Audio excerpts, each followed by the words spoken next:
Have you ever felt like you were living someone else's dream, speaking a language that isn't fully yours, raising a child in a country that teaches her to choose freedom while you were taught to choose obedience, and one day your daughter looks at you and says, "Mom, I will choose my own future," making you question not only your parenting, but your English, your marriage, and the life you thought you understood? A question under the California sun. Do you live your life or other people's? I asked myself that question one afternoon while standing under the bright California sun. The sunlight here feels different. It is not humid. It does not wrap around you softly. It is dry, sharp, and honest. Almost like the way Americans speak. No hiding. No sugarcoating. Just clarity. Maybe you have felt something similar. You open a video to practice English listening. You tell yourself, "Today, I will study seriously." 5 minutes later, you feel tired. 10 minutes later, you want to quit. It is not because you are lazy. It is because you feel you are not good enough. You are afraid of mispronouncing words. You are afraid people will judge you. And deep inside, you quietly ask, "Am I learning English for myself or for someone else?" When I first moved to the United States, I believed I was learning English to survive. To get a job. To speak with neighbors. To help my child at school. But slowly, I realized something uncomfortable. I was learning English to prove something. To show that I deserved to be here. To avoid feeling small. That kind of motivation is heavy. Psychology calls this external motivation. When you act because of pressure, fear, or the need for approval, your brain stays in a mild stress mode. Cortisol rises. Focus becomes harder. Memory becomes weaker. You feel exhausted faster.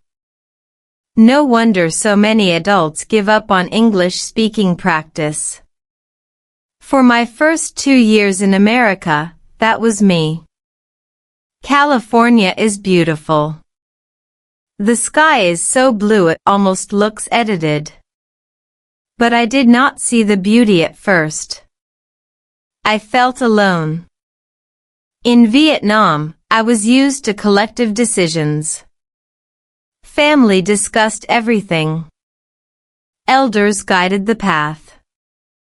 In America, I kept hearing one sentence, "It's your choice."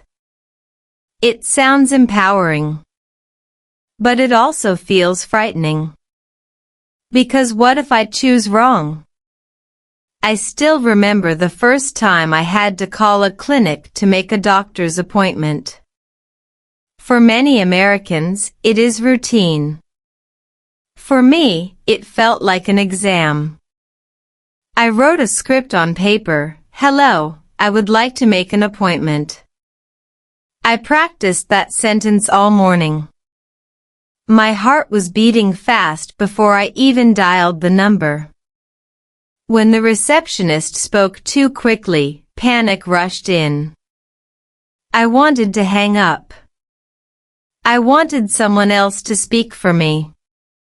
I wanted to return to a place where I did not have to decide.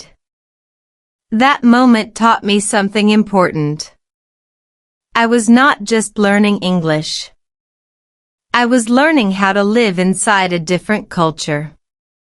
A culture where freedom is not just a word. It is responsibility. Even the climate reflected that difference. In central Vietnam, summer is hot but humid. The air surrounds you. In California, summer is dry. The sun is strong. You must bring your own water. You must protect yourself. No one reminds you. This may sound small, but environmental psychology shows that climate influences behavior. Sunny, dry environments often encourage independence and outdoor activity. Dense, humid environments tend to strengthen community bonds and interdependence. I moved from a collective rhythm to an individual rhythm. And English became the bridge. But that bridge was not built from grammar rules alone. It was built from stories. I stopped memorizing endless vocabulary lists. Instead, I started speaking about my real life in simple English. While washing dishes, I would say softly, "Today I feel tired. The weather is very hot. I miss my mother." These sentences were basic. But they were honest. When you connect language with personal emotion, your hippocampus, the brain area responsible for long-term memory, becomes more active. Research shows that emotional context strengthens memory retention. That is why learning English through real stories works better than repeating isolated sentences. I did not need perfect pronunciation. I needed authenticity. One afternoon, sunlight filled our living room. My daughter was doing homework. She grew up in the United States. English flows from her naturally. For her, speaking is effortless. For me, every sentence still requires intention. I looked at her and wondered, will she live her life or mine? The question surprised me.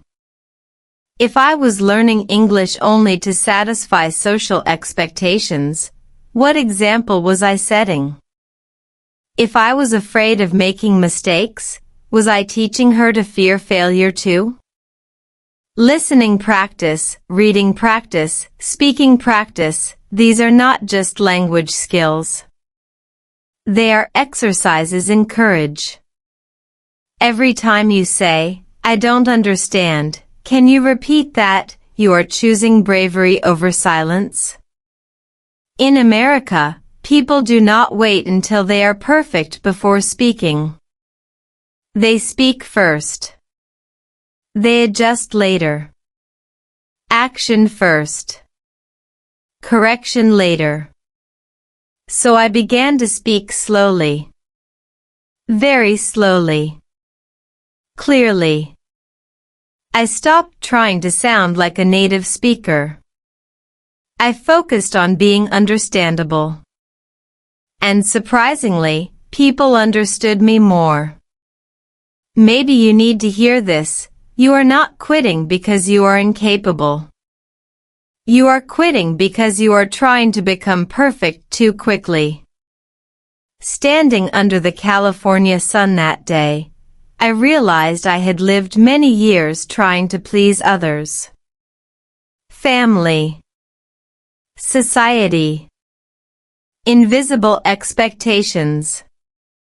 And as my daughter grew up in a country that values personal choice, I knew one day she would ask me a difficult question. "Mom, whose life am I living?" Before I could answer her, I had to answer myself. Do you live your life, or others? This question is not just the title of this real English story practice. It is the beginning of a journey, of language learning, of parenting, and of letting go. Because sometimes the hardest sentence to say is not a complicated English phrase.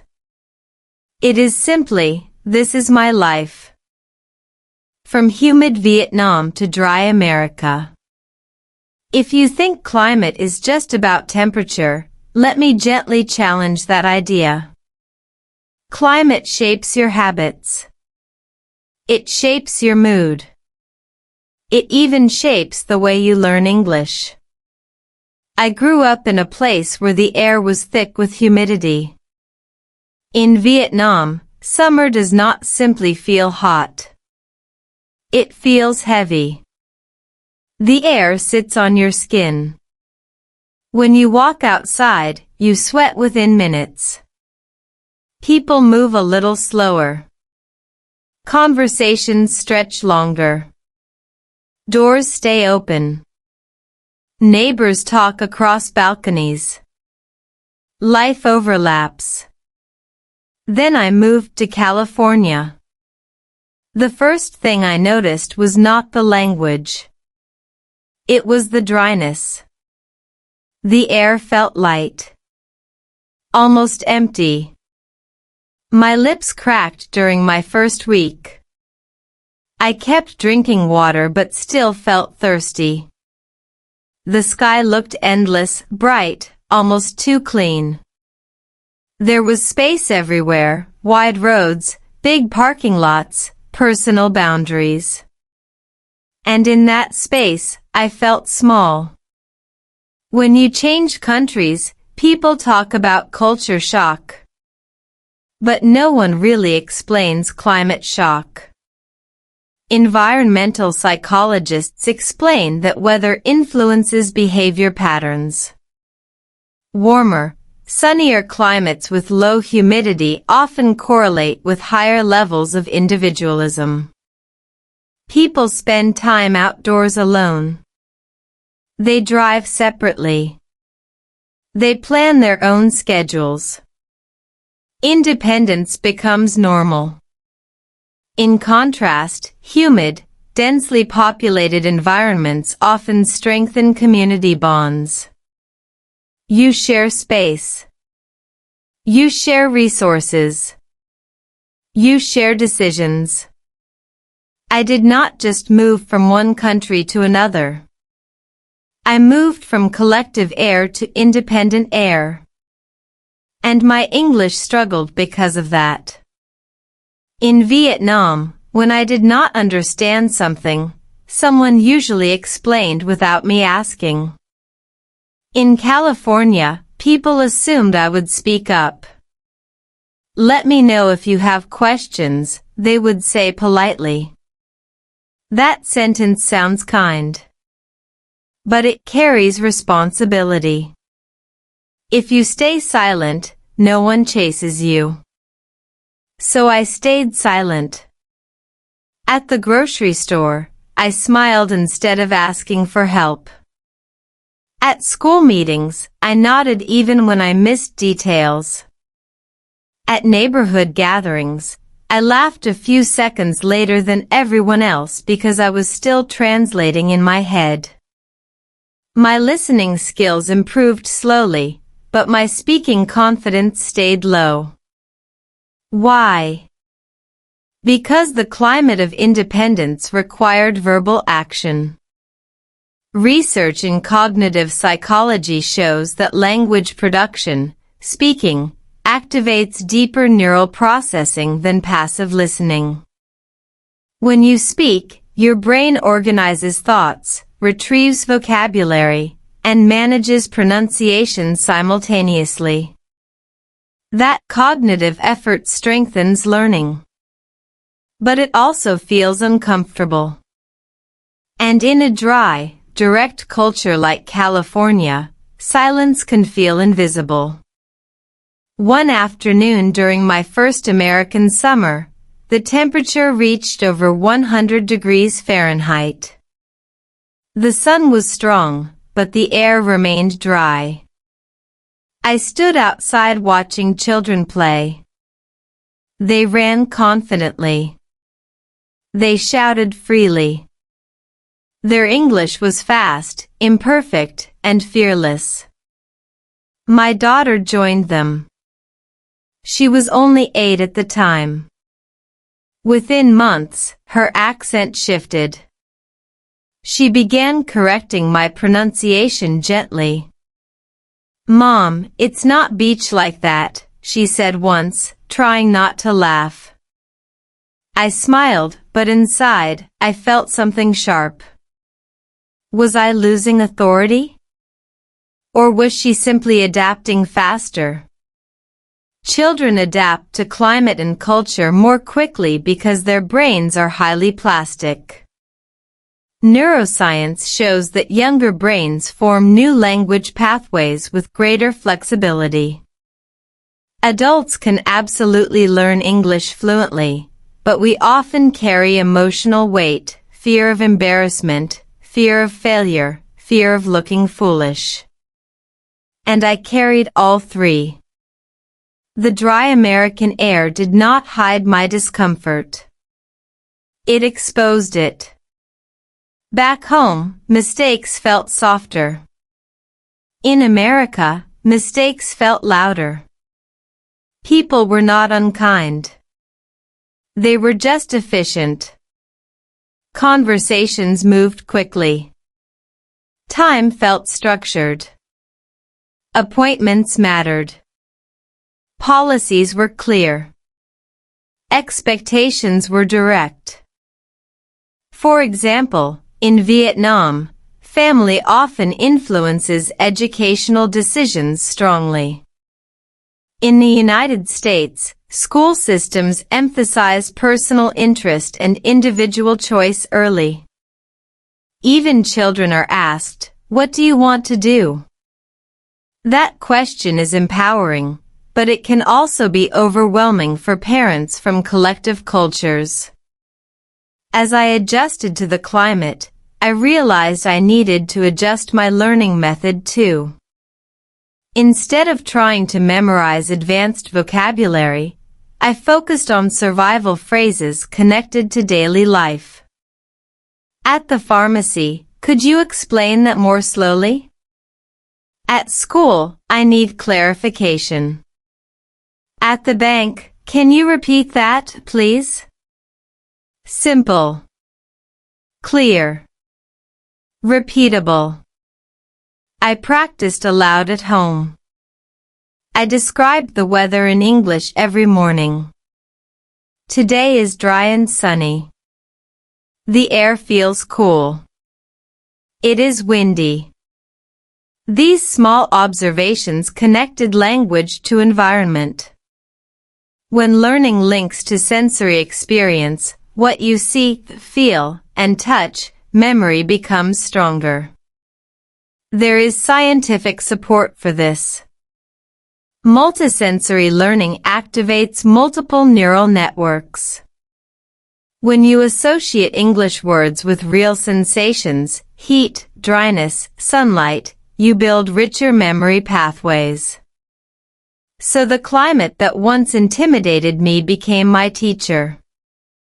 Dry air reminded me to drink water and to speak up. Wide roads reminded me that space exists for my voice too. Bright sunlight reminded me that clarity is better than perfection. Slowly, my mindset shifted. I stopped comparing my English to native speakers. I started comparing it to my past self. 6 months earlier, I could not make a phone call without panic. Now, I could schedule appointments.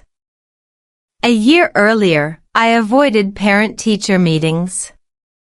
Now, I asked questions. Not perfectly, but bravely.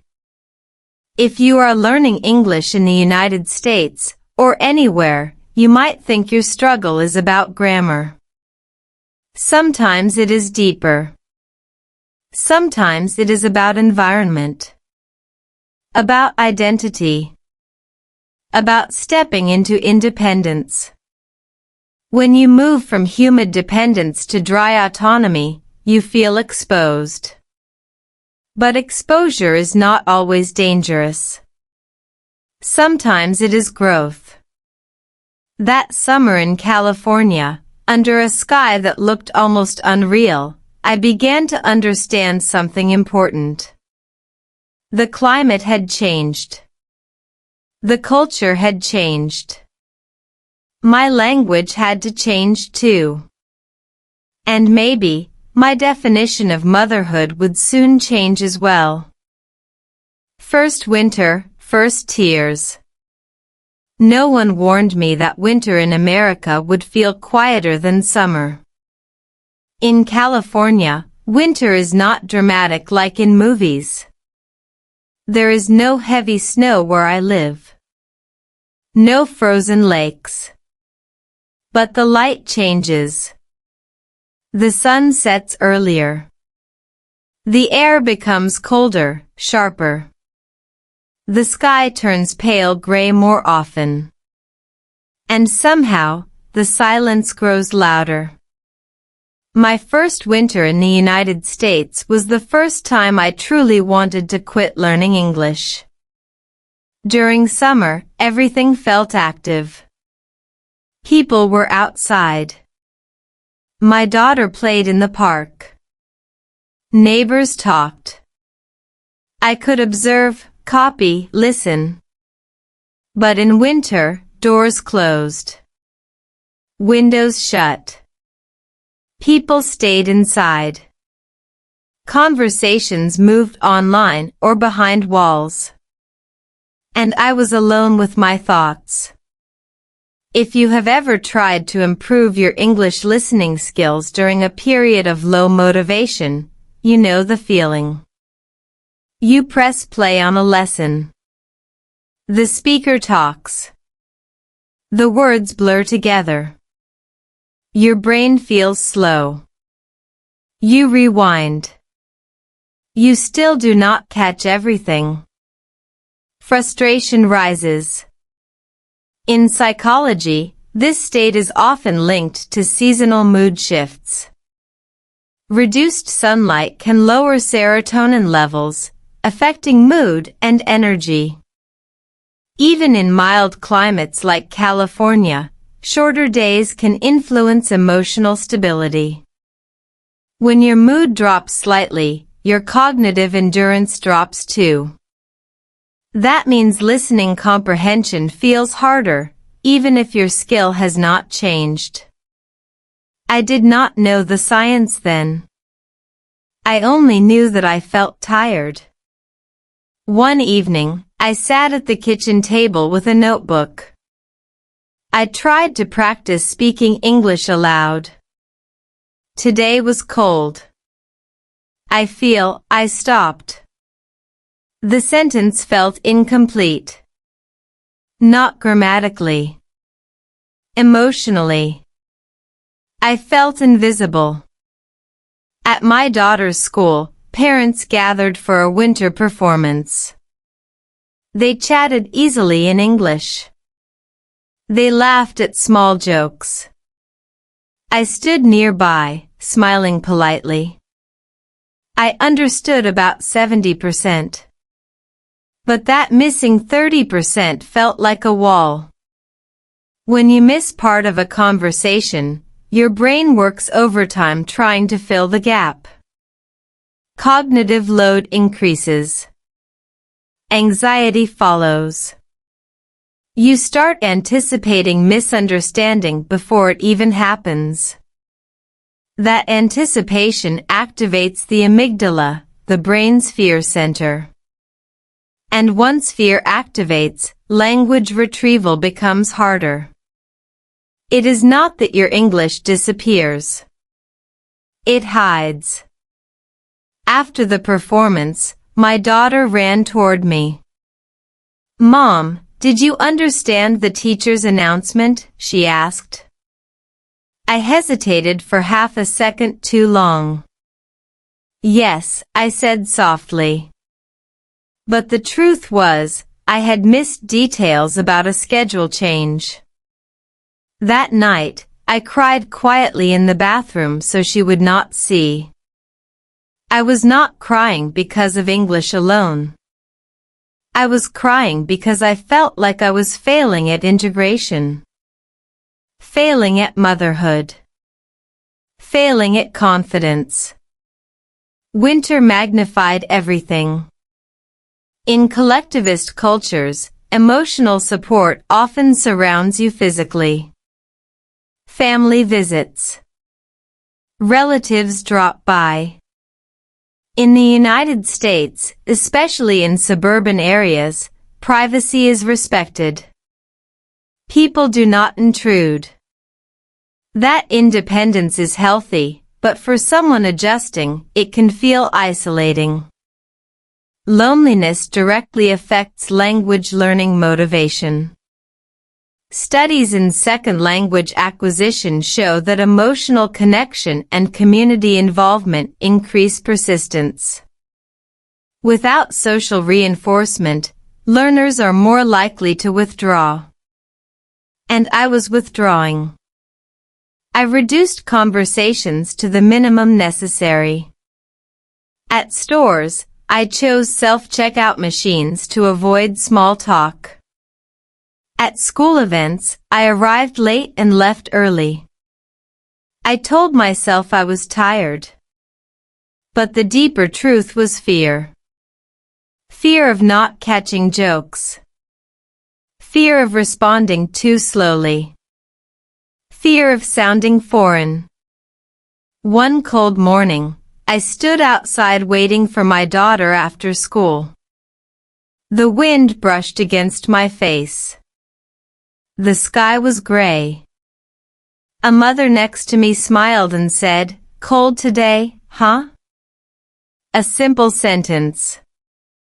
Everyday English.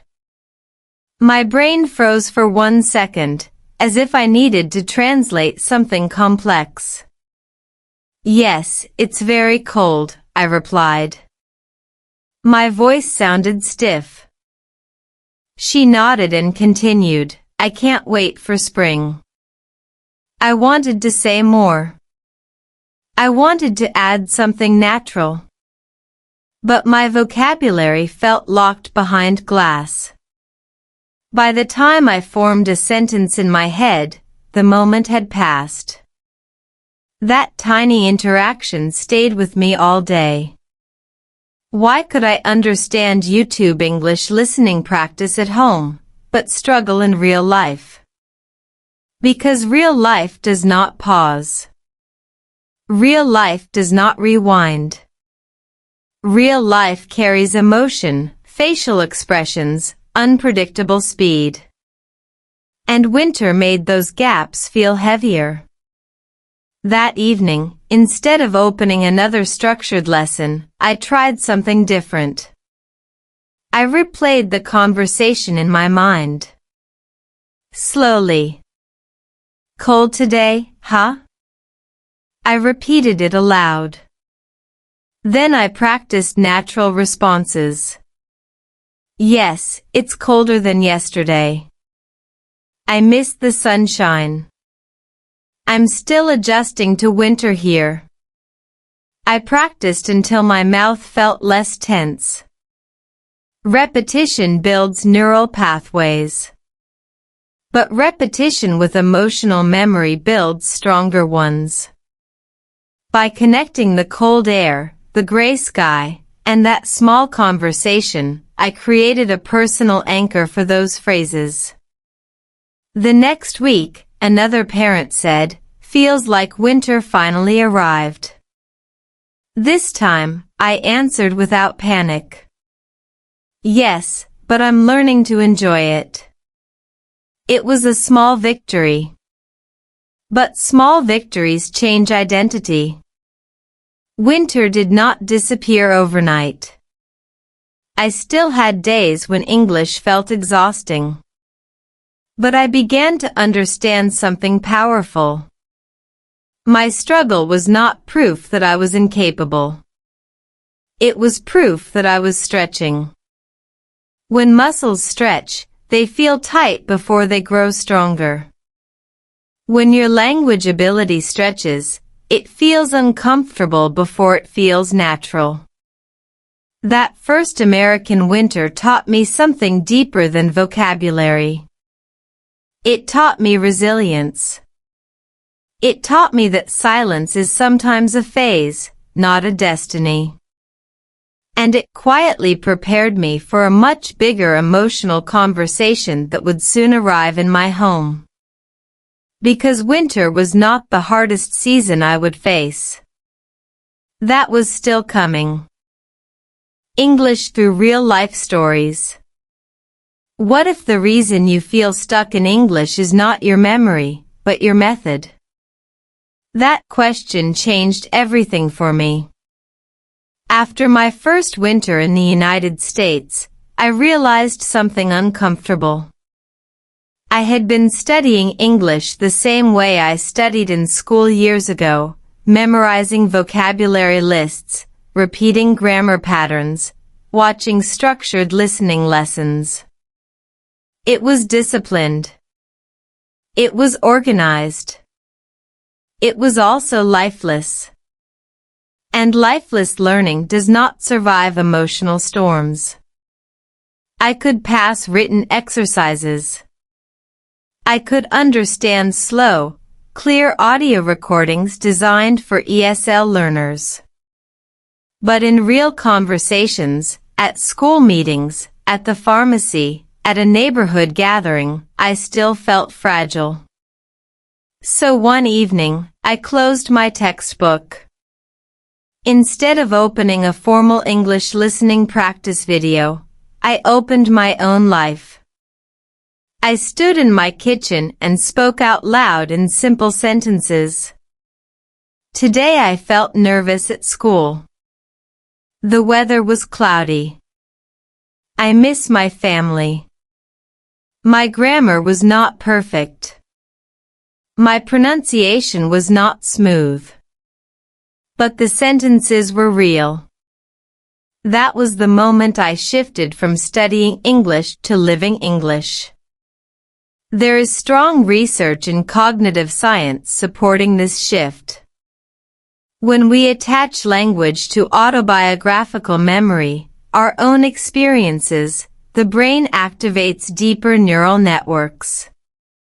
The hippocampus, responsible for long-term memory formation, works more efficiently when information connects to personal emotion. In simple terms, your brain remembers stories better than isolated words. So I began to create what I now call real English story practice. Every night, I told one small story about my day. Sometimes it was only 3 or 4 sentences. I went to the grocery store. I forgot my wallet. I felt embarrassed. Other times, I described feelings. I felt proud today because I asked a question in English. These were not dramatic stories. They were ordinary. But ordinary life became my textbook. Instead of forcing myself to listen to long, complicated dialogues, I listened to short podcasts about everyday topics, weather, family, routines.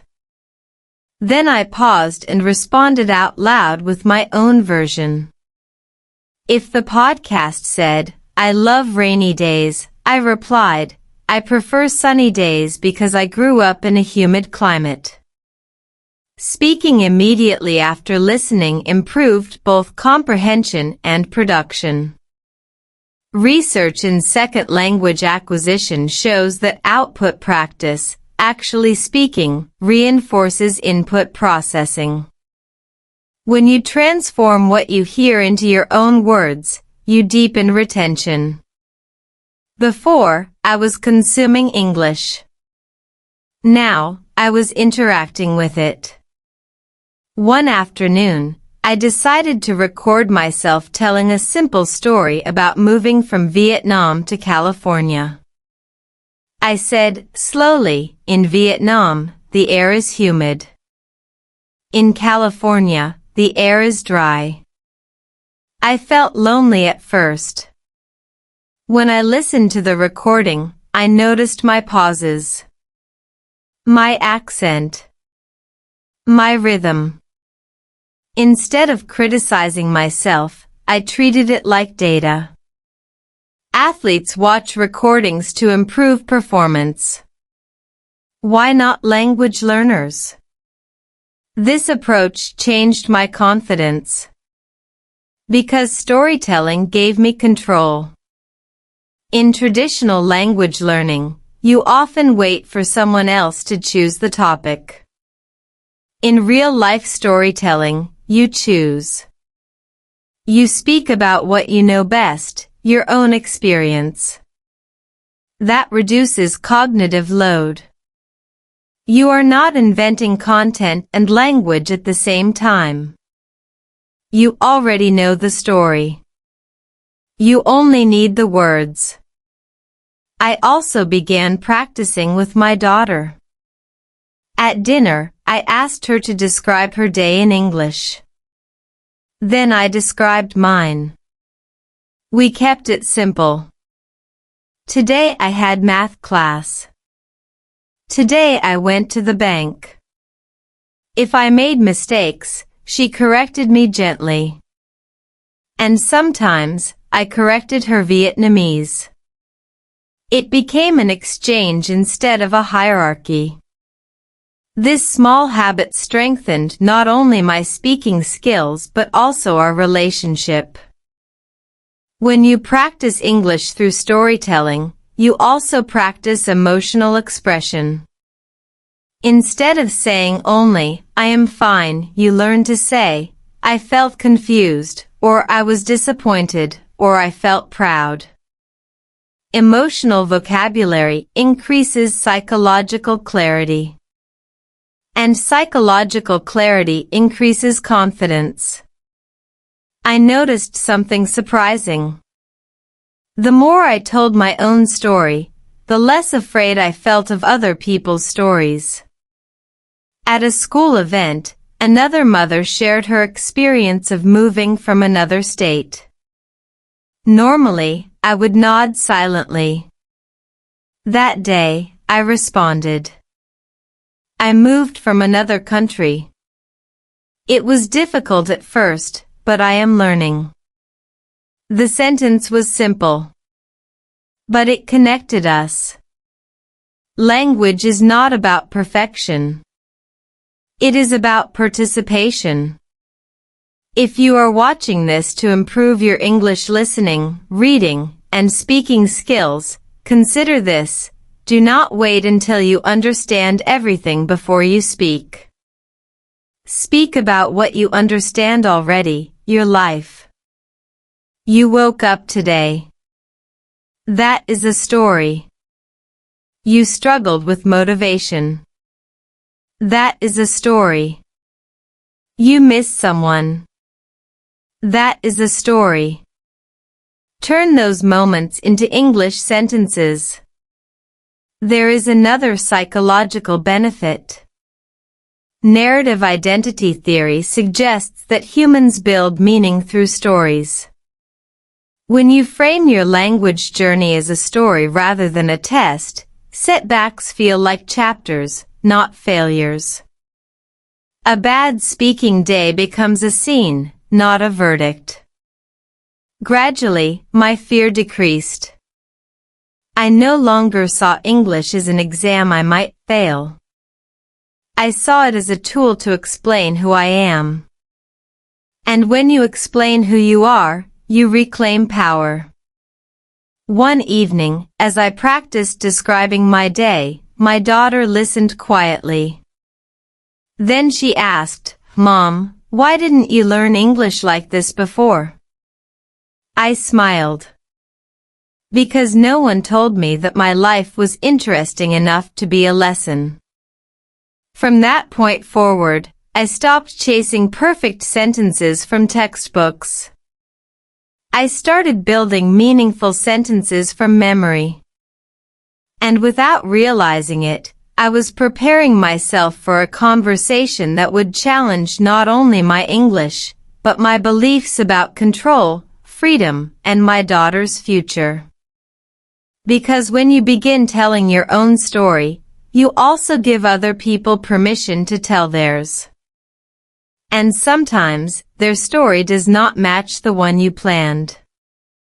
Love across cultures. Love sounds romantic in every language. But marriage? Marriage is where language skills are tested daily. When I first met my husband in the United States, our conversations were simple. Very simple. How was your day?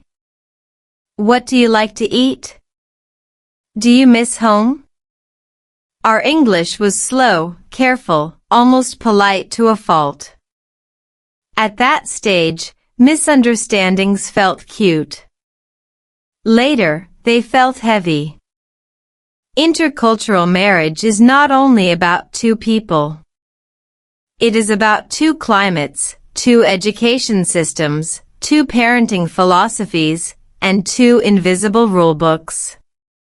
In Vietnam, family decisions often include extended relatives. In the United States, independence is emphasized. Privacy is respected. Individual boundaries matter. At first, I admired that independence. Then I struggled with it. For example, when we discussed finances, I expected detailed conversations with family input, the way I grew up. My husband believed financial decisions belonged only to us as a couple. It's our responsibility, he would say. That sentence is common in American culture. Responsibility is closely linked with autonomy. Policies in the United States, whether about taxes, healthcare choices, or education planning, often assume personal decision-making. You choose your insurance. You choose your retirement plan. You choose your child's activities. Choice is empowering. But too much choice can feel overwhelming, especially for someone raised in a collective system. Psychologists call this decision fatigue. When individuals face repeated choices without clear guidance, mental exhaustion increases. For immigrants adjusting to a new country, that fatigue can be amplified by language barriers. Now imagine discussing those decisions in your second language. One evening, we argued about something small. I do not even remember the exact topic. Maybe it was about our daughter's extracurricular activities. I wanted structure and academic focus. He wanted her to explore freely. She needs discipline, I said. She needs space, he replied. The words were simple. But the meaning underneath was complex. In my mind, discipline meant love. Sacrifice. Protection. In his mind, space meant trust. Confidence. Growth. We were both right. And we were both misunderstood. Language shapes thought. Linguists have long discussed how cultural frameworks influence communication style. In many Asian cultures, indirect communication protects harmony. In mainstream American culture, direct communication signals honesty. When I said, maybe we should think more carefully, I meant, I strongly disagree. But he heard hesitation. When he said, it's fine, he meant, I accept the risk. I heard carelessness. Misinterpretation does not require advanced vocabulary. It happens in basic English too. During that period, my English speaking skills improved technically. I could argue more fluently. But emotionally, I felt exhausted.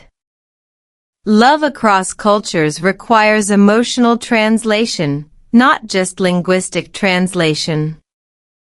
We began having intentional slow conversations.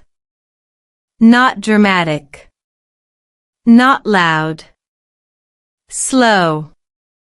I feel worried, I would say instead of accusing. I feel pressured, he would respond instead of defending. Using I feel statements is supported by communication psychology. It reduces defensive reactions and activates empathy circuits in the brain. When someone hears a feeling instead of a blame, they process it differently. Our marriage became my advanced English class. I learned words like compromise, boundaries, expectations, and mutual respect not from textbooks, but from real conflict. One winter evening, we sat at the kitchen table after our daughter went to sleep. The house was quiet. I told him, slowly, in my culture, parents guide children very closely. If she makes a mistake, I feel responsible. He looked at me carefully and answered, in my experience, children learn confidence when they choose. Mistakes are part of growth. Neither of us was wrong. But our definitions of good parenting came from different systems. American education policy often encourages self-expression from a young age. Students are asked for opinions. They choose projects. They speak publicly. In contrast, many Asian systems emphasize respect for authority and academic performance. Our daughter stood between those philosophies. And so did our marriage. What surprised me most was how English became less frightening inside my relationship.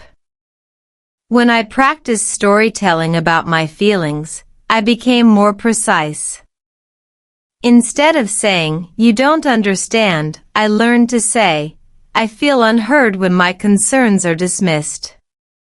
That small shift changed the tone. Language gives structure to emotion. Without language, emotion explodes.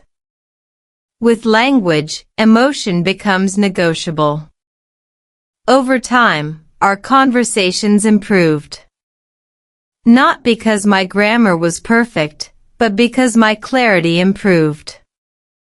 I realized that fluency is not speed. Fluency is alignment between thought and expression. We also laughed more about misunderstandings. Once, I used the wrong word while discussing dinner plans. I meant to say, "I am full," but I used an inappropriate phrase instead. He stared at me for a second before we both burst into laughter. Humor dissolves tension.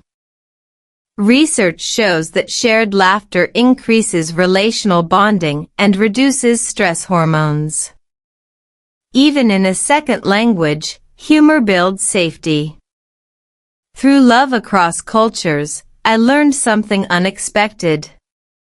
English was not separating us. Fear was. When I stopped fearing mistakes, when I allowed myself to speak imperfectly but honestly, connection deepened. Marriage in America taught me independence. Marriage to someone from a different cultural lens taught me flexibility. And flexibility would soon be necessary.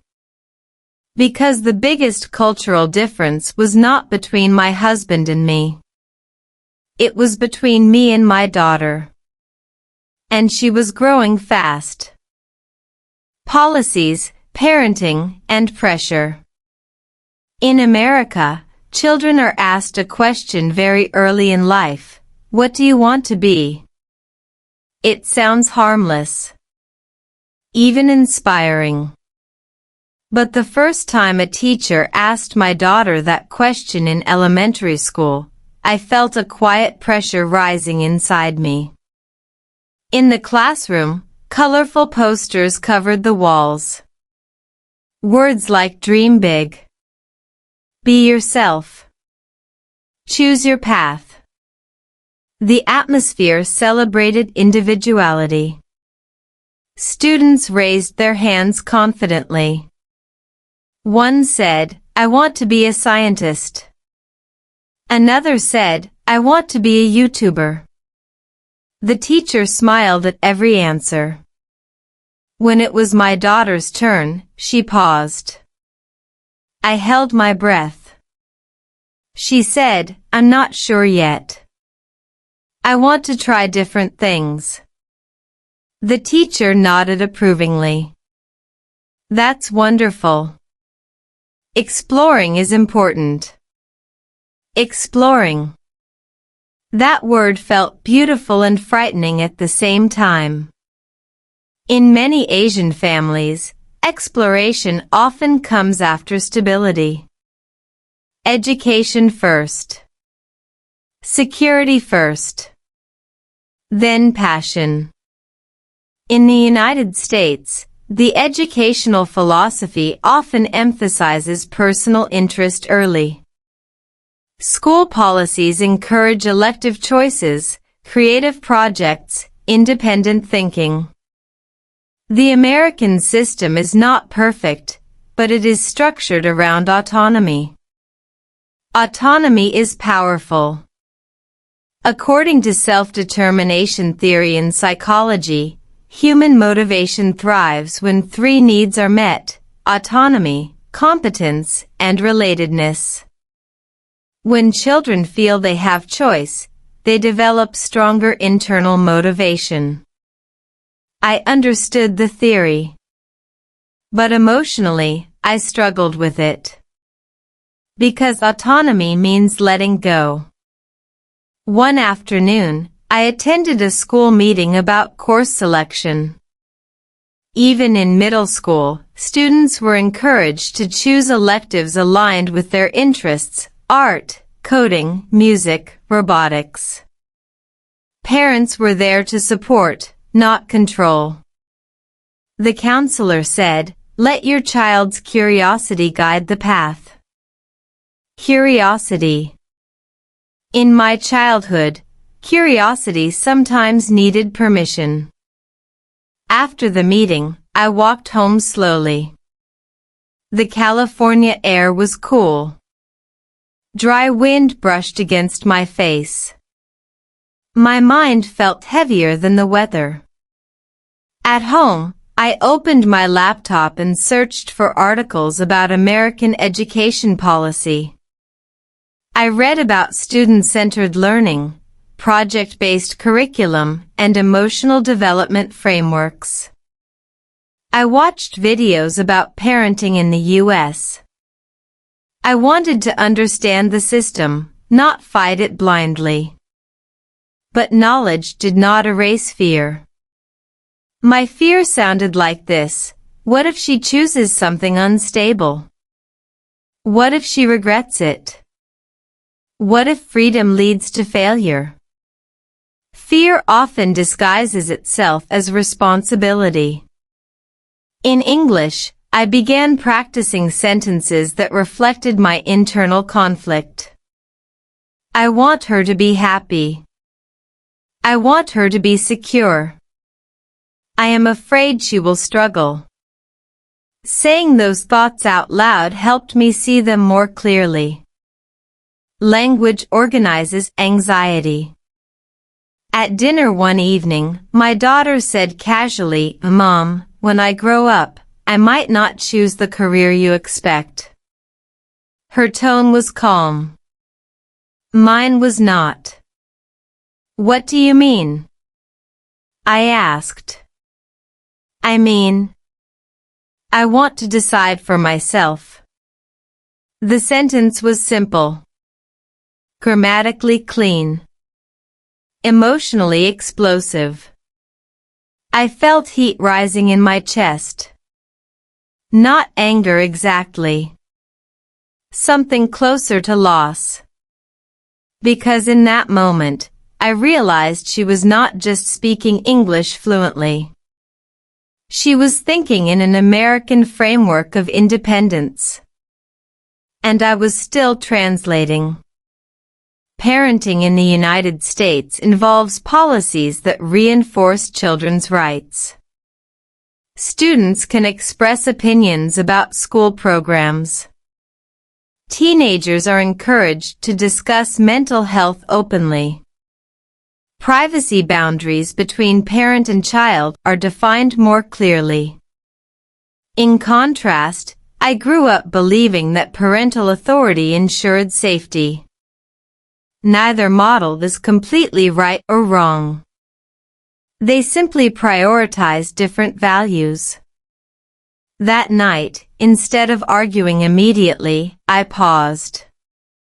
I remembered what I had learned about communication in my marriage. I chose slow English. I feel worried, I told her. Not because I don't trust you, but because I love you. She looked at me carefully. I know, Mom, she said. But loving me also means trusting me. Trusting me. Those words echoed. Research in adolescent psychology shows that autonomy-supportive parenting increases long-term confidence and emotional resilience. When teenagers feel trusted, they are more likely to consult parents voluntarily. Control, on the other hand, can increase secrecy. I did not want secrecy. I wanted connection. But connection requires courage from both sides. Over the next few weeks, I practiced listening more than speaking. Listening is an advanced skill in any language. It requires patience, attention, and humility. I asked her open-ended questions in simple English. What interests you? What makes you excited? What makes you nervous? Her answers surprised me. She spoke about creativity, about helping others, about wanting a career that felt meaningful, not just profitable. I realized something slowly and painfully. My fear was not about her future alone. It was about my identity as a mother. If she did not follow the structured path I imagined, who was I? Immigrant parents often carry invisible pressure. We sacrificed comfort, language, familiarity.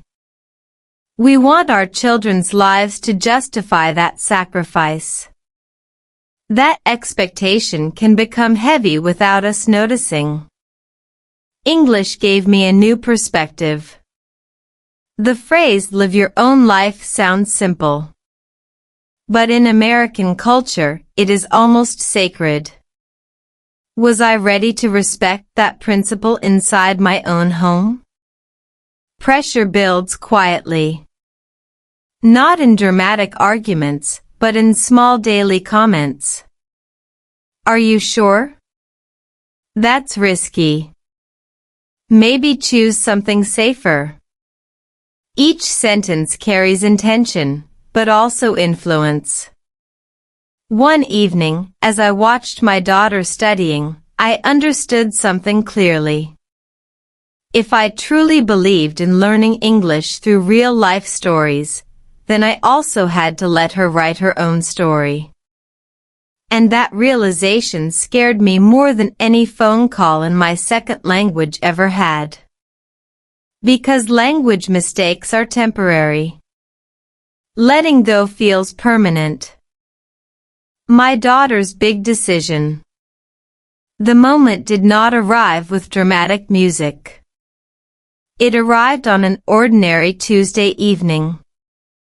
We were sitting at the dining table. The California sunset painted soft orange light across the walls. My daughter had just finished her homework. I was reviewing some notes from work, half distracted, half tired. Then she said, calmly, Mom, I've made a decision about my future. Something in her tone made me look up immediately. What decision? I asked. She took a breath. Not nervous. Not rushed. Steady. I don't want to follow the career path you've been suggesting. I want to choose my own. There it was. Clear English. Clear intention. No anger. No rebellion in her voice. Just certainty. My first reaction was silence. Inside, however, my thoughts collided at high speed. What about stability? What about financial security? What about everything we worked for when we moved to the United States? But I did not say those words immediately, because something in her confidence forced me to pause. If you are a parent, you know this moment.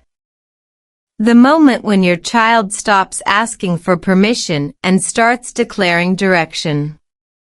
In American culture, this shift is often encouraged.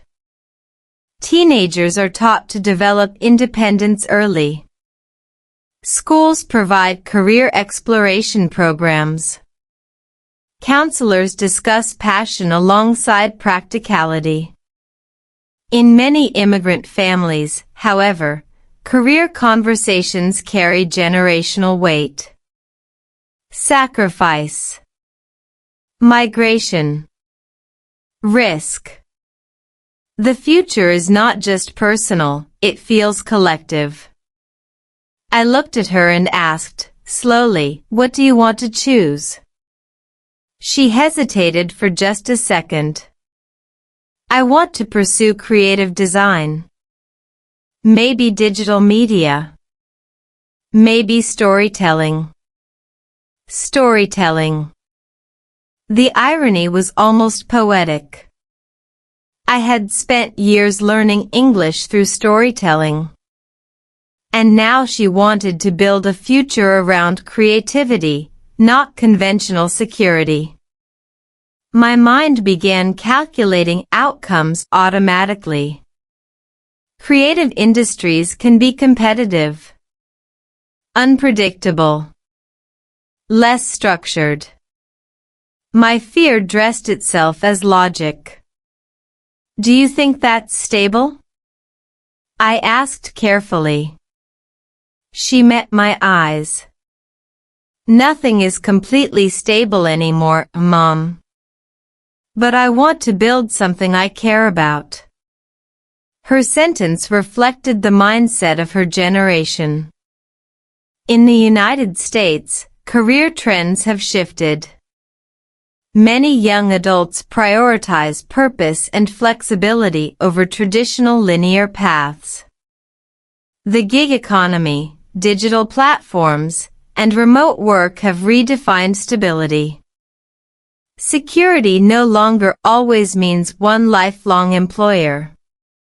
But knowing that intellectually did not immediately calm my heart. I felt a subtle tightening in my chest. Because her decision was not just about career.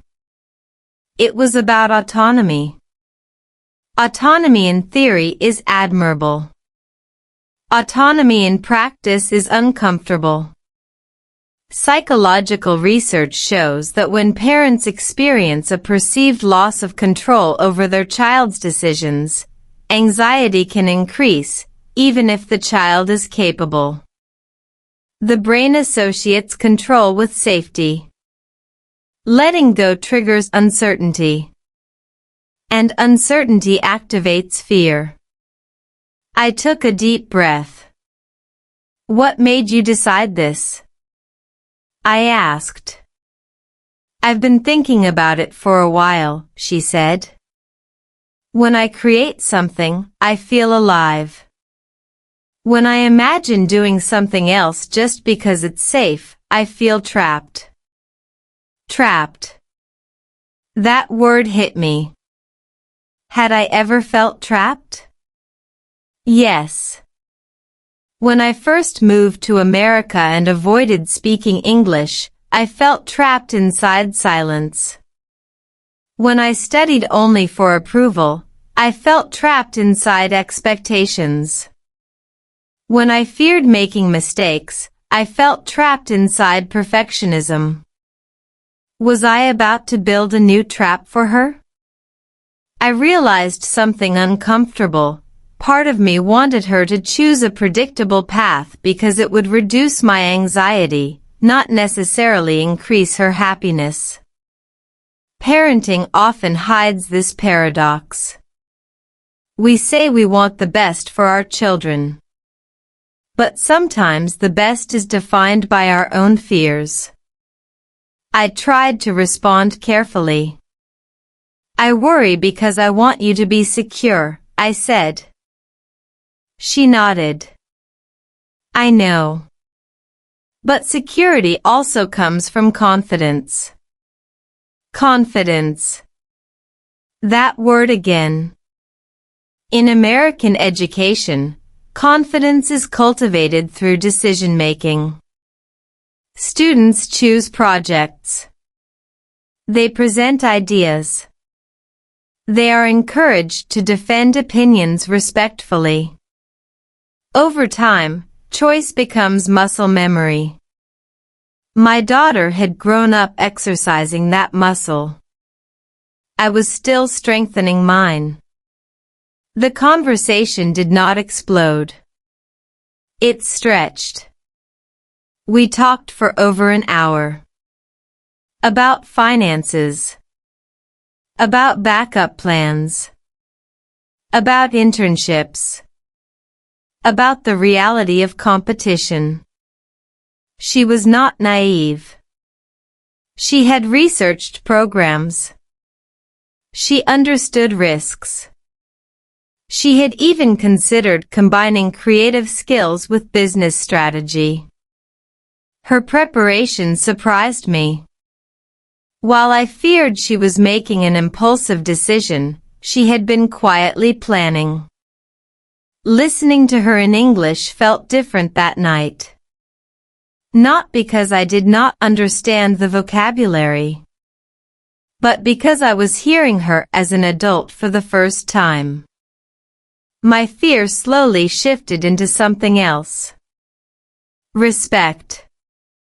Respect does not eliminate concern, but it balances it. At the end of the conversation, she asked gently, "Do you trust me?" The question was simple. Direct. Very American. Trust requires vulnerability. It requires accepting that outcomes are not guaranteed. I paused before answering. Yes, I said finally. I trust you. I just need time to adjust. She smiled softly. That's fair. That night, after she went to her room, I sat alone in the quiet living room. The same orange California light had faded into darkness. The house felt still. Her decision had not destroyed anything. It had revealed something. I had moved across the world to give my child opportunity. Now that opportunity included freedom. The question was no longer, will she follow my plan? The question was, can I support her plan without losing myself? And somewhere deep inside, another question whispered. Do you live your life, or do you let others live it for you? Because in that moment, I realized something profound. Her big decision was not only about her future. It was about mine too. Letting go without losing yourself. After our conversation, I didn't sleep much that night. Not because we argued. Not because she was reckless. But because something deeper had shifted inside me. My daughter had made her decision. calmly, thoughtfully, independently. And I had said yes. But what does yes really mean for a parent? Does it mean full agreement? Blind support?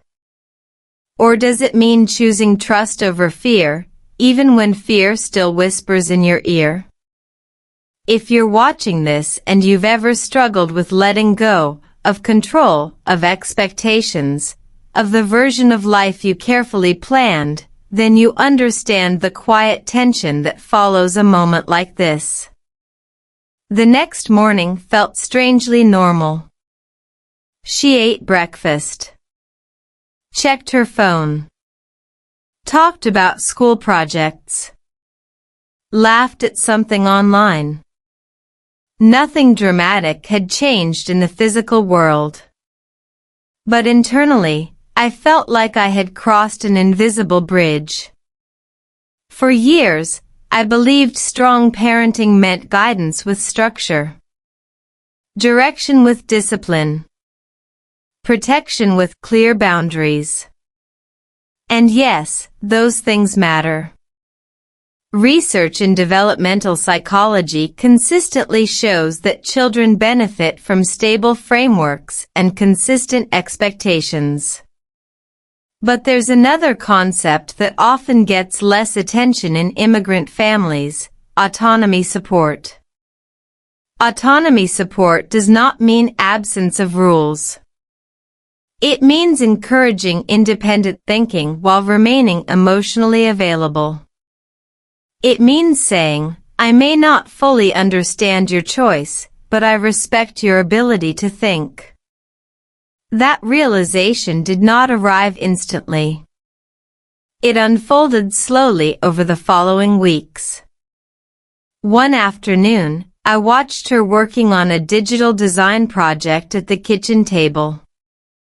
She had headphones on, sketching ideas, adjusting color palettes, researching trends. She looked focused, absorbed in her work. I asked casually, "Are you enjoying it?" She smiled without looking up. "Yeah. I lose track of time when I'm doing this." That sentence stayed with me. When was the last time I lost track of time doing something I loved? Sometimes, as adults, especially as parents, we reduce passion to practicality. We label dreams as hobbies. We measure success only in numbers. But the modern American workforce is changing. According to labor market trends, creative and digital industries continue to expand, driven by online content, branding, media platforms, and technology integration. Storytelling, design, and digital communication are no longer side careers, they are industries. Still, statistics alone do not calm a parent's heart. What changed me was not data. It was observation. She was not escaping responsibility. She was embracing ownership. And ownership creates resilience. A few days later, she approached me again. "Mom, I've been researching internships. There's a summer program I want to apply for." She showed me the details. Requirements, deadlines, portfolio expectations. It was competitive, structured, serious. I noticed something important. She wasn't rejecting structure. She was building her own. That was the moment I realized my fear had been rooted in an outdated definition of security. I grew up believing security meant predictability, a stable job, a clear ladder, a defined path. But for her generation, Security often means adaptability. Skills that transfer. Networks that expand. The ability to pivot when industries evolve. And in truth, the world no longer guarantees lifelong stability in any field. So what are we really protecting our children from? Failure? Or discomfort? Because avoiding all risk also avoids growth. There's a psychological theory called self-determination theory, developed by researchers Edward Deci and Richard Ryan. It explains that humans thrive when three basic needs are met: competence, relatedness, and autonomy. Autonomy does not eliminate connection. It strengthens it when it's supported with trust. The more I reflected on our conversation, the more I saw that my daughter wasn't pushing me away. She was inviting me to grow with her. And growth is uncomfortable. One evening, I decided to share something vulnerable. When I first moved to America, I told her I was afraid to speak English because I didn't want to make mistakes. She looked surprised. Really? But you speak confidently now. I laughed softly. Confidence came after many embarrassing moments. She paused, then said gently, "Maybe that's how I'll learn too." That was the shift. She didn't need me to eliminate her challenges. She needed me to normalize them. Letting go does not mean disappearing. It means transitioning from director to supporter. From planner to partner. From controller to coach. And that transition can feel like loss if we define ourselves only by authority. But what if parenting at this stage is not about losing influence? What if it's about redefining influence? In the following weeks, I noticed something unexpected. Our relationship deepened. Because instead of arguing about what she should do, we began discussing how she can do it wisely. We talked about budgeting, skill building, networking, mental resilience. We researched programs together. I stopped asking, "Why don't you choose something safer?" and started asking, "How can you make this sustainable?" The difference in energy was immediate. Conversations felt collaborative instead of confrontational. Trust replaced tension. And something else happened too. I began examining my own unchosen dreams. Had I postponed parts of myself in the name of stability? Had I mistaken fear for responsibility? Watching her pursue what made her feel alive forced me to confront my own compromises. Sometimes our children mirror back the courage we once had, or wished we had. And that reflection can be uncomfortable. But it can also be healing. One night, as we cleaned up after dinner, she said casually, "Thanks for listening to me, Mom." It wasn't dramatic. Just sincere. And I realized something powerful. Support does not require full certainty. It requires presence. If you are a parent watching this, wrestling with your child's decisions, feeling that mix of pride and fear, you are not alone. Letting go is not weakness. It is evolution. The real question is not whether your child will succeed exactly the way you imagined. The real question is, can you love them through a future you did not design? Because sometimes, The bravest thing a parent can say is not, "I know what's best." It's, "I trust you enough to try." And maybe, just maybe, in trusting them, you rediscover the parts of yourself that were waiting for permission to. Redefining success, for her, for me. There's a moment every parent faces that no one really prepares you for. It's not the first day of school. It's not graduation. It's not even the first big argument. It's the quiet realization that your child is no longer becoming who you planned, they are becoming who they are. And you have to decide whether you will resist that, or respect it. Weeks after my daughter declared her decision to pursue creative design and digital storytelling, life did not suddenly transform into a motivational movie. There were still practical conversations. Still spreadsheets.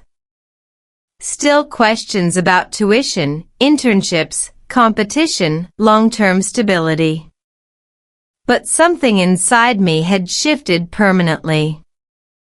I stopped asking, "Is this safe enough?" and started asking, "Is this aligned with who she is?" That subtle shift changed everything.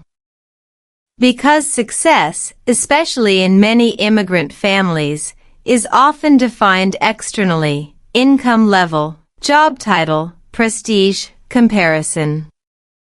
We measure it through visible milestones. We equate sacrifice with achievement. But in modern American culture, particularly among younger generations, success is increasingly internal. Fulfillment, purpose, impact, mental health, work-life balance. Neither definition is entirely wrong. But conflict happens when one generation clings to security while the next pursues meaning. I began to notice how often I used the word stable. Stable career. Stable income. Stable future. Yet when I reflected honestly on my own life, I realized something uncomfortable. Stability had never truly been guaranteed. Moving to the United States was not stable. It was risky. Starting over in a new language was not stable. It was uncertain. Learning to speak English confidently was not safe. It required repeated mistakes. So why was I suddenly demanding certainty from her future? Because fear evolves. At first, I feared survival. Later, I feared failure. Now, I feared losing control. But control is an illusion in parenting. Influence, however, is real. And influence grows stronger when rooted in trust rather than pressure. One afternoon, my daughter invited me to watch a presentation she created for a school project. It was a digital campaign concept centered on identity and belonging. She spoke confidently about storytelling, audience psychology, emotional resonance, and brand authenticity. Listening to her, I felt something unexpected. Pride, not because she chose my path, but because she owned hers. She wasn't drifting aimlessly. She was thinking critically, strategically, creatively. After the presentation, she asked me, "What did you think?" I paused. "I think you're serious about this," I said honestly. She smiled. "I am." That was the moment I stopped viewing her decision as rebellion. It was responsibility, just shaped differently than I expected. There's research in family psychology that shows when parents support autonomy while maintaining connection, young adults are more likely to develop resilience, stronger decision-making skills, and long-term motivation. Pressure may produce compliance, but support cultivates commitment, and commitment sustains success. I also realized something deeply personal. Watching her pursue creativity reawakened something inside me. For years, I defined myself primarily as provider, protector, planner. Those roles matter. They are honorable. But somewhere along the way, I had silenced parts of myself that once dreamed beyond practicality. Her courage exposed my caution. And instead of resenting that reflection, I began learning from it. One evening, she asked me, "Mom, if you could start over, would you choose the same path?" The question caught me off guard. I thought carefully. "I don't regret my choices," I said. "But I might have allowed myself to explore more." She nodded slowly. "You still can." That sentence lingered long after she went to her room. You still can. Sometimes our children give us permission we never granted ourselves. Redefining success, I realized, is not abandoning responsibility. It's expanding its meaning. Success can include financial wisdom and creative risk. It can include planning and passion. It can include structure and freedom. The key is integration. As weeks turned into months, our conversations evolved from debate to strategy sessions. We discussed portfolio development, skill stacking, industry trends in digital media, networking tactics, even backup certifications that could strengthen her resume. I wasn't surrendering guidance. I was redirecting it. And something beautiful happened in that process. Our relationship grew stronger. Because she no longer felt she had to fight me to be heard. And I no longer felt I had to control her to feel secure.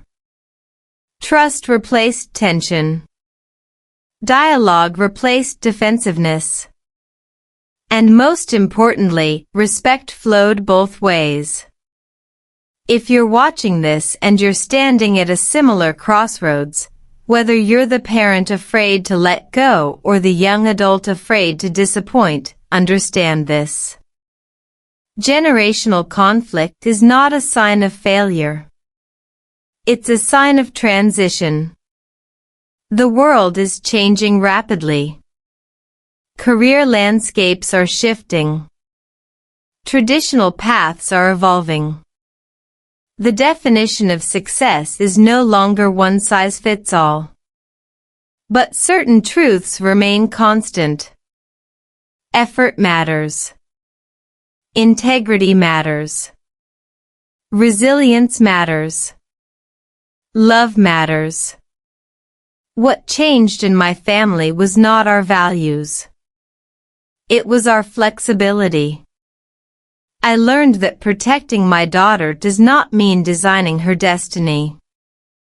It means equipping her to design it wisely. And maybe the biggest transformation was internal. I stopped seeing her independence as distance. I started seeing it as strength. Because the ultimate goal of parenting is not obedience. It's capability. Not control. But confidence.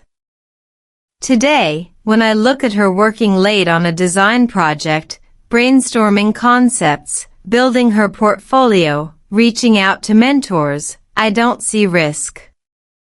I see growth. And when doubt occasionally creeps in, because it still does, I remind myself. The same courage that brought me across an ocean now lives in her. Just expressed differently. So if you're struggling with letting go, ask yourself this. Are you afraid your child will fail? Or are you afraid they will succeed in a way you don't fully understand? Because sometimes the bravest choice is not choosing for them. It's choosing to believe in them. And in doing so, you might just rediscover belief in yourself. If this story resonates with you, whether you're a parent navigating generational differences or a young adult fighting for your own path, remember. Success is not inherited. It is defined. And you have the right to define it for her and for you. When letting go becomes love. There's a version of parenting we rarely talk about. Not the cute childhood stories. Not the proud graduation photos. Not the highlight reel moments.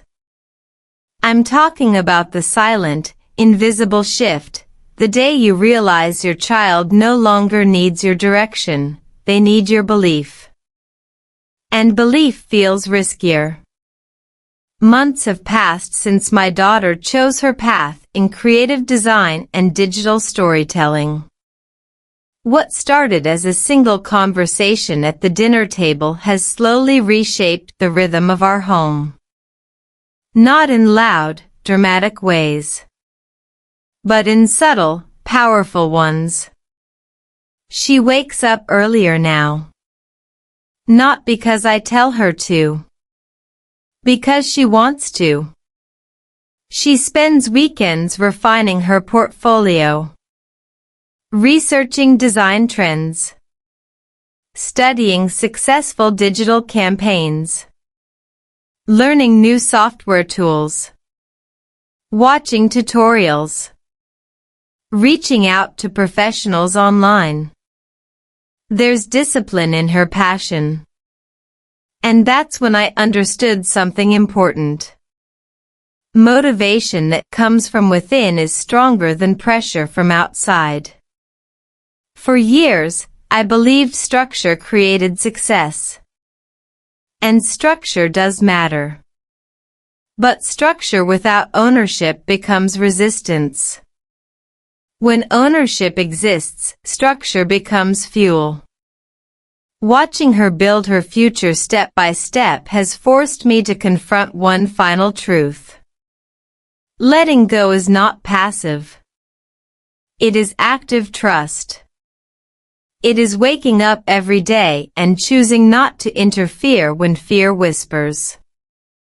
It is offering advice without demanding obedience. It is standing close enough to support, but far enough to allow growth. That balance is delicate.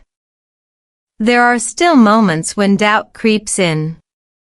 When I read statistics about competitive industries. When I hear other parents brag about traditional career paths. When comparison tries to re-enter my mind. Comparison is a quiet thief in parenting. It steals peace by convincing us that there is only one safe route to respectability. But respect built on fear is fragile.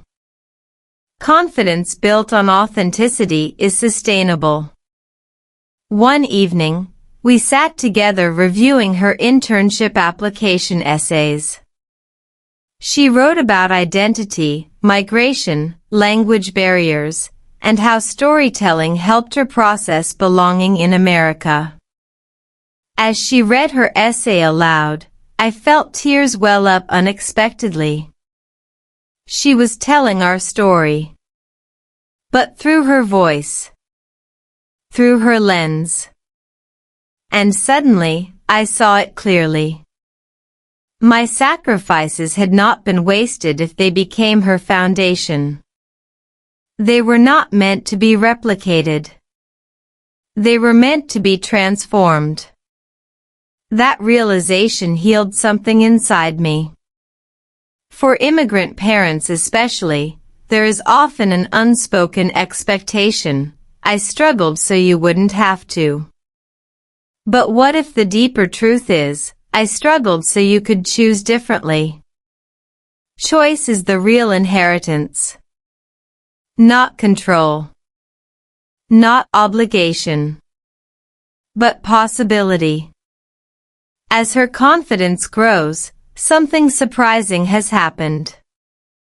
Mine has too. I've started revisiting my own postponed interests. Writing more. Speaking more openly. Exploring ideas I once dismissed as impractical. Not because I'm trying to relive youth, but because I finally understand that growth has no expiration date. Parenting doesn't end with letting go. It evolves into modeling. If I want her to be brave, I must demonstrate courage. If I want her to trust herself, I must trust myself too. There's a powerful shift that happens when fear no longer leads your decisions. Clarity replaces anxiety. Presence replaces pressure. Connection replaces control. Our conversations feel lighter now. Not shallow, but freer. We talk about long-term financial planning alongside creative ambition.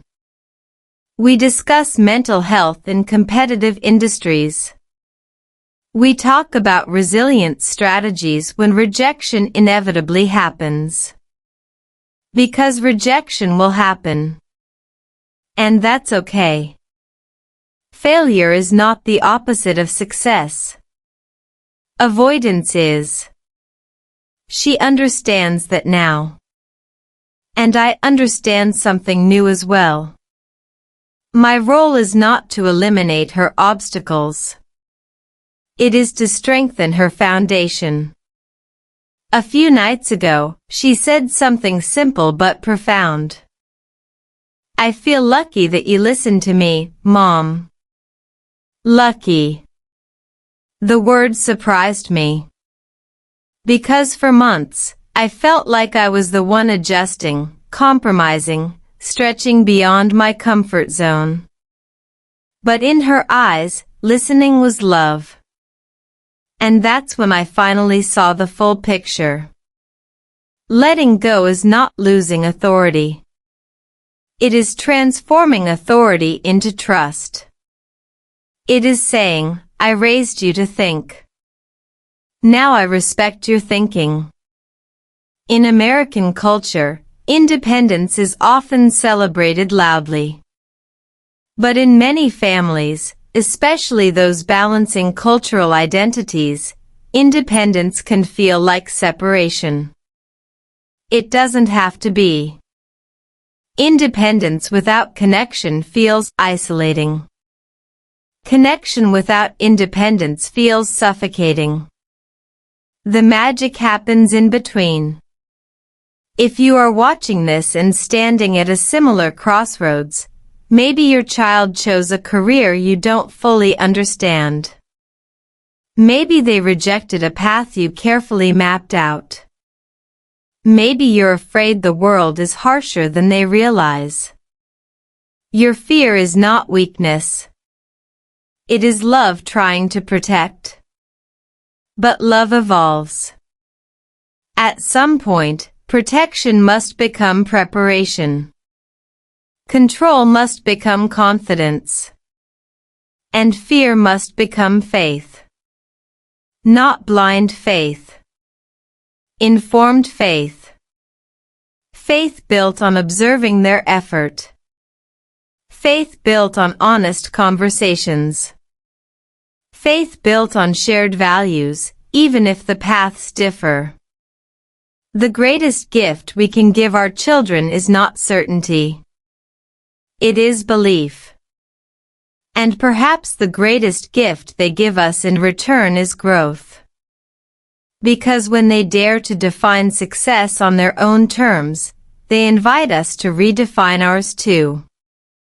Today, when I see her working late, refining ideas, chasing opportunities, I no longer see a risky decision.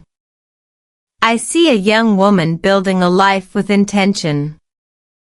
And when I look at myself, I no longer see a parent losing control. I see a mother learning to love without conditions. If this journey resonates with you, whether you're navigating parenting, identity, career changes, or generational conflict, remember this. Letting go is not the end of influence. It is the beginning of trust. And sometimes, the strongest form of love is not holding on tightly.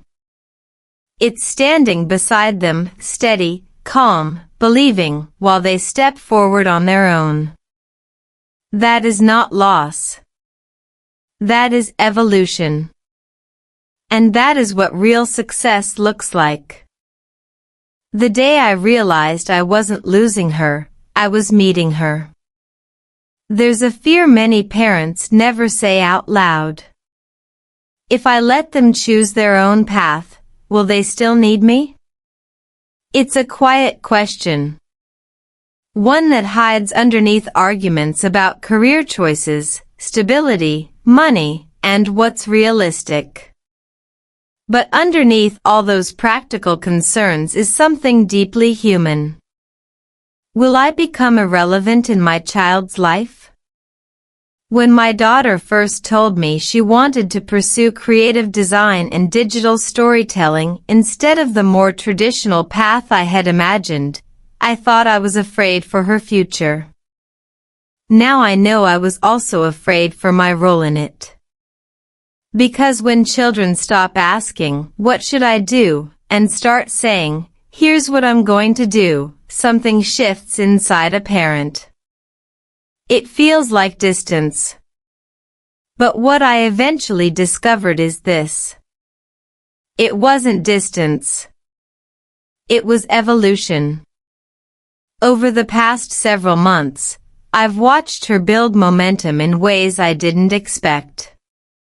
She didn't just talk about her dream. She mapped it. She identified skill gaps. She enrolled in online certifications. She attended networking events. She revised her portfolio multiple times after receiving feedback. That word, feedback, used to scare me for her. Rejection emails. Critical comments. Competitive environments. But she handled them differently than I imagined. One afternoon, she received a rejection from an internship program she really wanted. I braced myself. She read the email, paused, and said, "Okay. That means I need to improve my presentation section." No meltdown. No blame.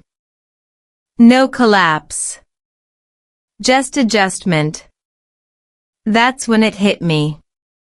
Resilience grows faster when motivation is self-chosen. When you force someone down a path, setbacks feel like proof of failure. When you choose the path yourself, setbacks feel like part of the process. And that difference changes everything. I started noticing how our conversations evolved. They weren't emotional standoffs anymore. They were strategic discussions.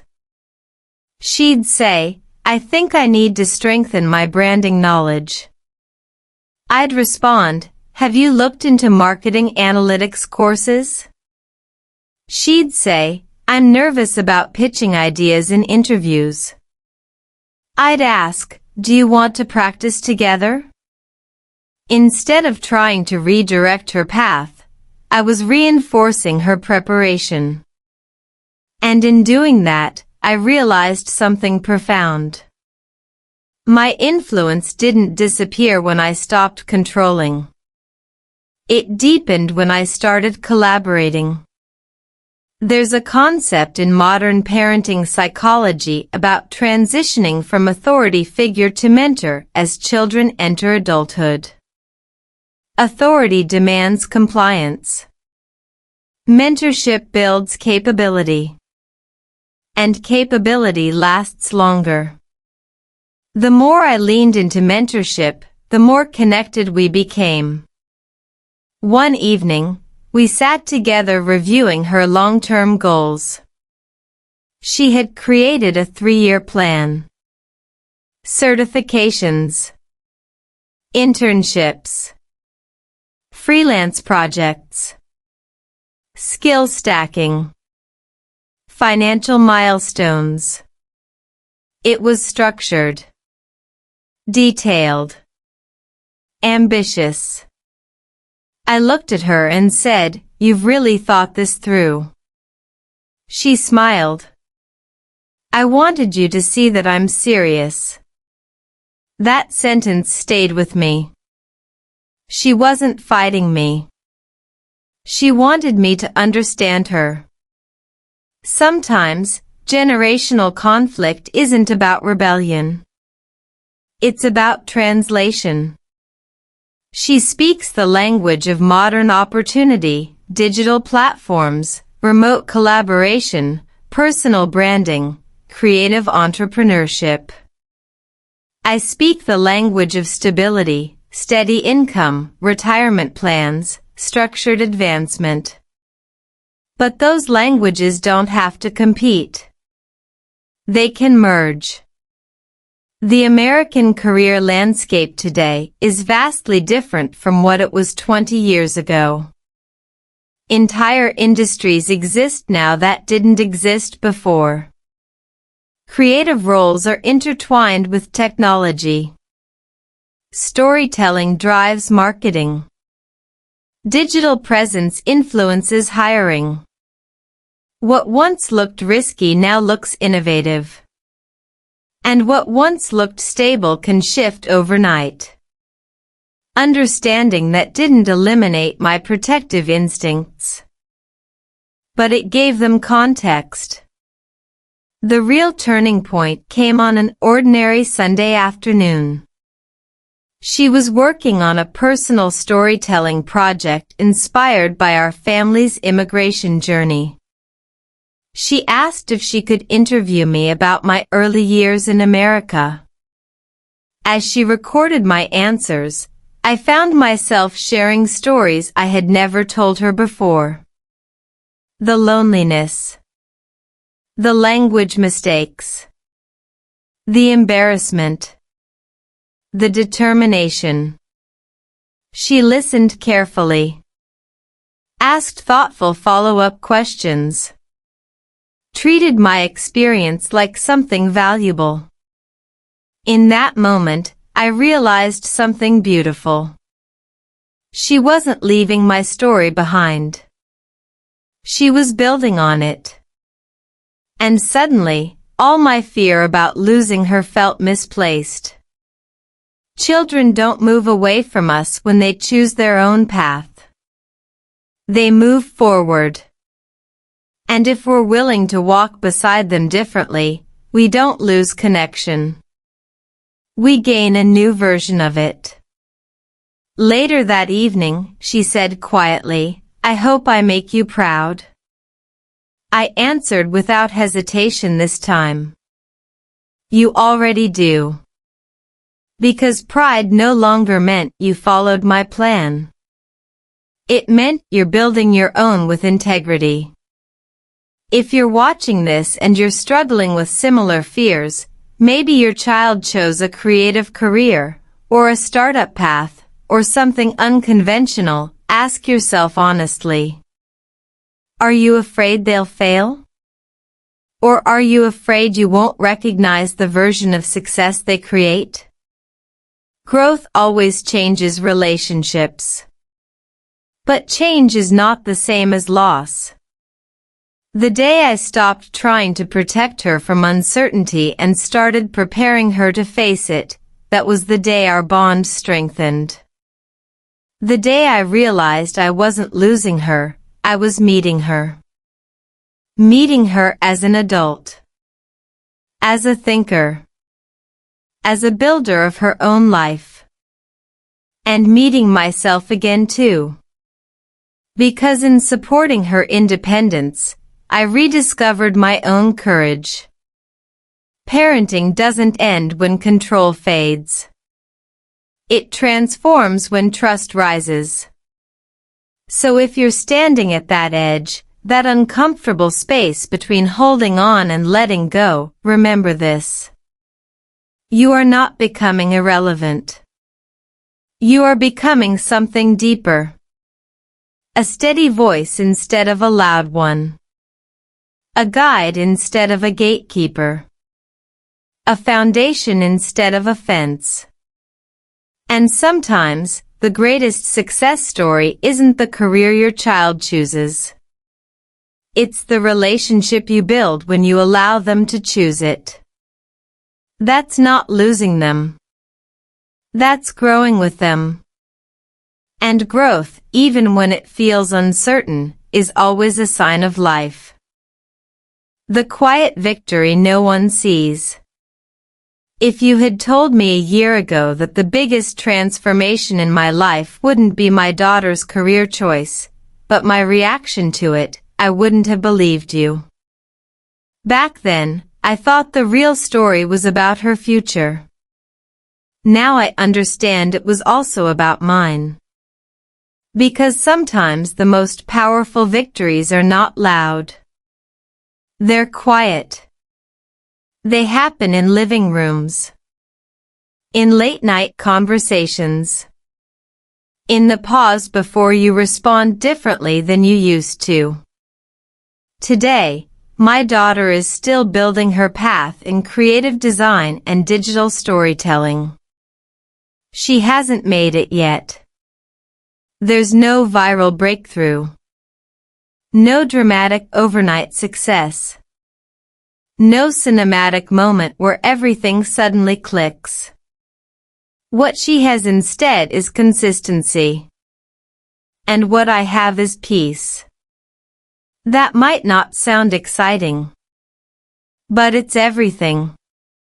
Over the past year, I've watched her navigate deadlines, criticism, revisions, competition, networking events, interviews, and uncertainty. She has experienced small wins and disappointing setbacks.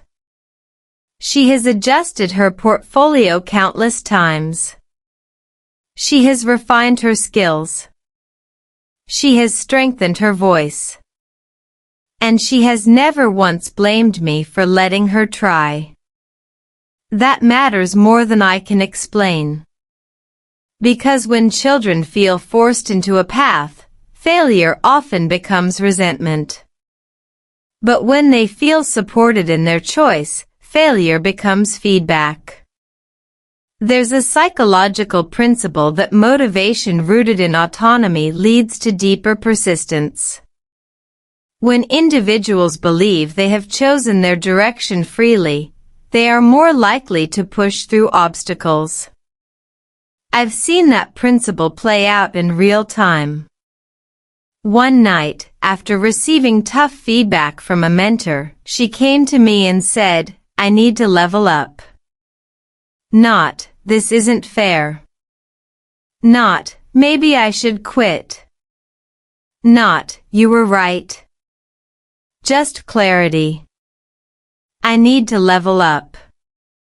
That sentence told me everything. She doesn't see challenges as threats to her identity. She sees them as invitations to grow. And maybe that's the true definition of success in today's world. Not a guaranteed outcome, but adaptable confidence. As for me, my transformation has been quieter. I no longer tense up when relatives ask what she's studying. I don't rush to explain her path defensively. I don't compare her journey to someone else's child. Instead, I speak about her work with calm assurance. She's building her portfolio in digital media. She's exploring creative strategy. She's developing storytelling skills. The tone shift is subtle, but powerful. Confidence is contagious. When I stopped projecting doubt, she stopped sensing it. And something else happened too. Our conversations expanded beyond career.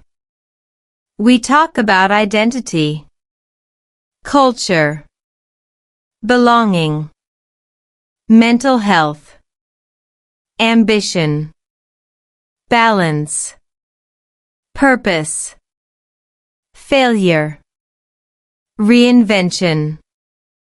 We don't agree on everything, but we respect each other. And respect is stronger than agreement. Looking back, I realized that what I feared most was not financial instability or career risk. It was uncertainty. Uncertainty makes parents feel exposed. It removes the illusion that we can predict and control outcomes for our children. But here's the truth I've learned. Certainty was never real. Industries change. Economies shift. Technology evolves. Traditional paths disappear. New ones emerge. Trying to eliminate uncertainty is impossible. Teaching someone to navigate it, that's powerful. That's transferable. That's future-proof. One evening recently, she showed me a project she completed for a freelance client. It wasn't glamorous. It wasn't headline-worthy. But it was professional. Thoughtful. Strategic. The client gave positive feedback. She smiled in a way I hadn't seen before. Not relief. Ownership. And in that moment, I felt something settle deeply inside me. This was never about controlling her future. It was about trusting her capacity. Capacity grows when nurtured, not dictated. If you're a parent watching this, standing at your own crossroads, wrestling with whether to insist or to support, I understand the tension. You worked hard. You sacrificed. You survived risks so your child wouldn't have to. But maybe the greatest gift isn't eliminating risk. It's modeling courage in the face of it. Letting go doesn't mean you stop caring. It means you shift from architect to anchor. You stop designing every step and start stabilizing when storms come. The quiet victory no one sees is this. I no longer measure my success as a parent by how closely my daughter follows my blueprint. I measure it by how confidently she builds her own. And perhaps the most surprising part of this journey is that in supporting her freedom, I found my own. I've begun pursuing interests I once postponed. I speak more openly about uncertainty instead of hiding it. I allow myself to evolve alongside her. Because growth is not age-restricted. It's choice-driven.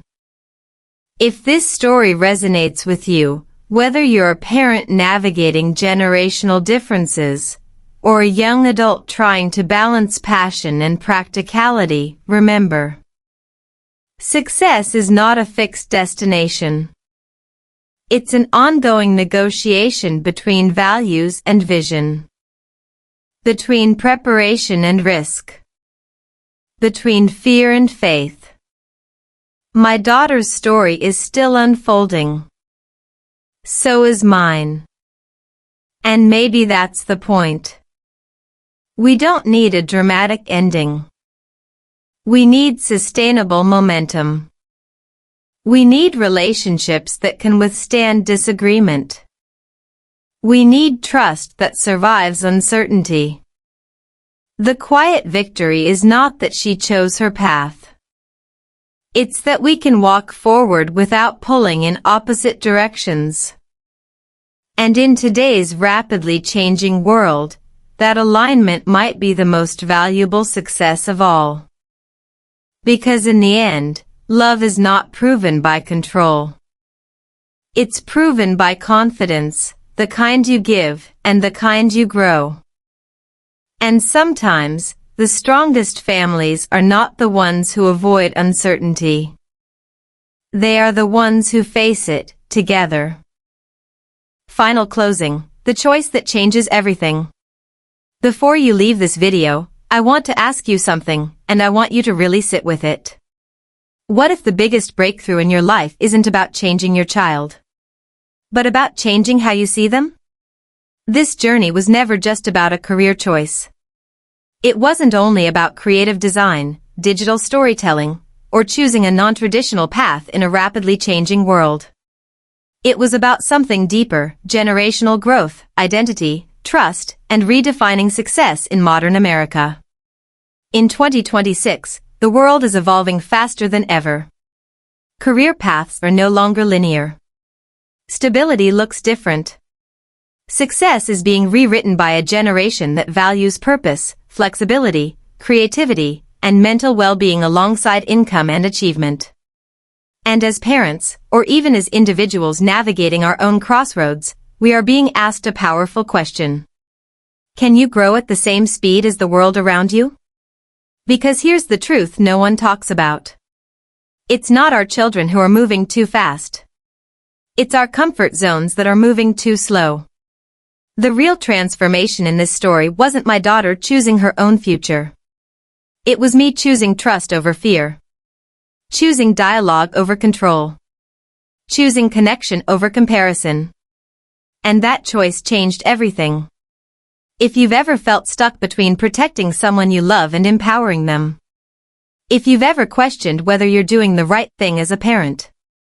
If you've ever struggled with generational differences, career expectations, or cultural identity in America, then this isn't just my story.